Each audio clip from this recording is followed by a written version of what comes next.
الحمدللہ نحمدہ ونصلی علی رسولہ الکریم اما بعد فاعوذ باللہ من الشیطان الرجیم بسم اللہ الرحمن الرحیم۔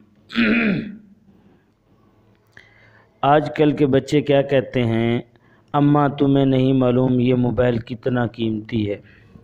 تمہارے دور میں تو لوگ خط لکھتے تھے جو مہینے بعد ملتا تھا، یہ ہمارا زمانہ ہے، اس لیے میرے حال پر مہربانی کرو، مجھے آئندہ اس بارے کچھ نہیں کہنا۔ یہ بیٹا کہہ رہا اپنی ماں کو۔ بیٹے کی یہ بات سن کر اماں نے خاموشی اختیار کی اور کہا، ادھر آ میرا بیٹا، میرے پاس بیٹھ جا۔ اچھا بیٹا، تم نے ٹھیک کہا، واقعی تمہاری اماں کو اس بجلی بھری ڈبی کے بارے نہیں پتہ، اور وہ جو تم بیگ میں بڑا سا بجلی کا ٹی وی لے کر پھرتے ہو اس کا بھی ہمیں کیا پتہ، یہ عجیب چیزیں ہیں۔ لیکن ایک سوال پوچھوں میرے بیٹے، کیا تمہیں ان پڑھ اماں کے ہاتھ کا بنا ساگ، مکھن کی بنی روٹی کھانا اچھا لگتا ہے؟ جی اماں، بہت پسند ہے۔ اچھا، وہ جو پچھلی سردیوں میں تیرے ان پڑھ اماں نے تیرے لیے سویٹر بنایا تھا وہ پسند آیا؟ ہاں اماں، پسند آیا تھا۔ لیکن اماں تو یہ کیوں پوچھ رہی ہے؟ اوہ بیٹا، ایسے ہی ذرا دیکھ لو، ہم ان پڑھ لوگوں کا کوئی نہ کوئی کام تو اچھا ہوتا ہے نا۔ اچھا بیٹا یہ بتا، تو نے کبھی چرخہ چلایا ہے؟ وہ سامنے جو مشین ہے جس سے دھاگا بنتا ہے؟ نہیں اماں۔ اچھا، جب تو باہر جاتا ہے تو لوگوں نے کبھی کہا کہ تیرے کپڑے صحیح دھلے ہوئے نہیں ہیں، یا تیری اماں کے کپڑے دھونے نہیں آتے؟ نہیں اماں، لوگوں کو بھلا ایسا کیوں کہیں گے، آپ تو بہت اچھے کپڑے دھوتی ہیں۔ اچھا، مطلب کہ تیرے بچپن سے لے کر اب تک تجھے اپنے ان پڑھ اماں کی وجہ سے شرمندگی نہیں اٹھانی پڑی؟ ہاں اماں جان، آج تک نہیں اٹھانی پڑی، لیکن بیٹا مجھے ہر لمحہ تیری وجہ سے شرمندگی اٹھانی پڑی، لیکن میں نے ہمیشہ ایک ہی بات کہی، وقت کے ساتھ ساتھ میرا بیٹا سیکھ جائے گا۔ پتہ ہے بچپن میں جب تو لڑ کر آتا تھا تو لوگوں کے سامنے جب تیری کلاس میں نمبر تھوڑے آتے تو بھی، خاندان میں جب تو کپڑے گندے کرتا تو بھی، پھر جب تو بڑا ہوتا گیا، اونچا بولنے لگا، اپنی اماں کو بہرا بنا دیا تو نے، اور آج جب تو نوکری کرتا ہے تو بھی کہتا ہے اماں تو ان پڑھ ہے۔ دوستوں میں بیٹھ کر تو اور تیرے دوست اپنے ماں باپ کو ان پڑھ اور جاہل کہتے ہیں۔ بیٹا تجھے وہ کام نہیں آتے جو مجھے آتے ہیں، اور مجھے وہ کام نہیں آتے جو تمہیں نہیں آتے۔ مجھے وہ کام آتے ہیں جو تمہیں نہیں آتے۔ ہر زمانے کی اپنی سائنس ہے اور اپنا علم ہے۔ علم تو وہ کافی ہے جس سے پرسکون زندگی گزار سکتے ہیں، اور تیری اماں کے پاس ساگ پکانے کا، مکھن بنانے کا، سلائی کڑھائی کا علم تھا۔ تیری اماں کے پاس کپڑے اچھے دھونے کا علم ہے۔ جس دن میں مر گئی اس دن تجھے سمجھ آئے گی اماں کی سائنس کیا تھی۔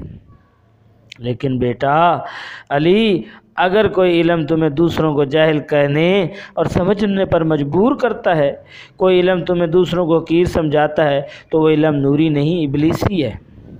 بیٹا زندگی میں تیری وجہ سے اگر کسی کو شرمندہ ہونا پڑے تو یاد رکھ، ایسے علم سے تیری اماں کے چولہے کی سوا بہتر ہے، یعنی راکھ بہتر ہے۔ علی کو تو اماں کی سائنس بہت دیر بعد سمجھ آئی۔ بچوں، جب اماں گزر گئی، روز روٹی، کپڑا اور پیار ہر وقت کون دیتا ہے؟ اب باہر جانے سے پہلے دعائیں دینے والا کوئی اور نہیں ہوتا۔ اب گھر داخل ہوتے ہی پورا دن علی پر کیا بیتا اس کیمسٹری کو پڑھنے والا کوئی نہیں ہوتا۔ جب ماں نہیں ہوتی کوئی نہیں ہوتا۔ کہاں سے لائے ماتھا چومنے والی اماں؟ آج ہمارے ارد گرد کتنے ہی لوگ ہیں جو ماں باپ کو ان پڑھ سمجھتے ہیں۔ کئی طلبہ تو بحث و مباحثہ میں جاہل کا لفظ بھی استعمال کر بیٹھتے ہیں، لیکن یاد رکھیں اماں نے درست کہا تھا، ہر دور کے اپنے تقاضے ہوتے ہیں، انہیں پچھلے دور سے موازنہ نہیں کیا جا سکتا، نہ ہی کرنا چاہیے۔ آپ کو میری ماں باپ نے اپنے دور کی سائنس کے مطابق زندگی گزاری اور ہمیں پڑھایا لکھایا، ہمیں اپنے دور کی سائنس کے مطابق جینا اور اپنی اولاد کو سکھانا ہے۔ اماں موبائل کے خلاف نہیں تھی اور نہ آج ہے۔ اماں کو اس کلموئے کی زیادہ استعمال کے خلاف، جس نے اسے اس کا علی چھین لیا، اس کے خلاف تھی۔ وہ موبائل میں لگا رہتا، اپنی ماں کو ٹائم نہیں دیا، اس کے خلاف تھی۔ اب وہ بڑا ہو گیا، پہلے اماں کو اسکول سے آ کر اسکول کی ساری باتیں سناتا تھا، اب اس کے پاس آفس کے بعد وقت ہی نہیں ہے، ساری دنیا کو گروپ بنا کر تحریری پیغام بھیجتا ہے لیکن اماں سے بات تک نہیں کرتا، پوری دنیا سے چیٹ کرتا ہے، پوری دنیا سے باتیں کرتا ہے لیکن اپنی ماں کی پرواہ نہیں کرتا۔ اماں تو آج بھی اس کو تیار کرتی ہے، اپنی ڈیوٹی کرتی ہے، لیکن وہ جو اماں کا وقت تھا وہ یہ موبائل کھا گیا، اماں کے حقوق موبائل کھا گیا، اس لیے اماں غصہ کرتی ہیں۔ کہیں آپ بھی ایسا تو نہیں کر رہے؟ کہیں آپ بھی ایسا تو نہیں کر رہے؟ سوچئے گا، لمحہ فکری ہے۔ اماں ہماری جنت ہے، اور جنت ناراض ہو گئی تو زندگی بے سکون ہو جائے گی۔ یاد رکھیے گا، ماں باپ کبھی ان پڑھ نہیں ہوتے۔ گھر میں بیٹھی بوڑھی اماں میرے کچھ بولے ہوئے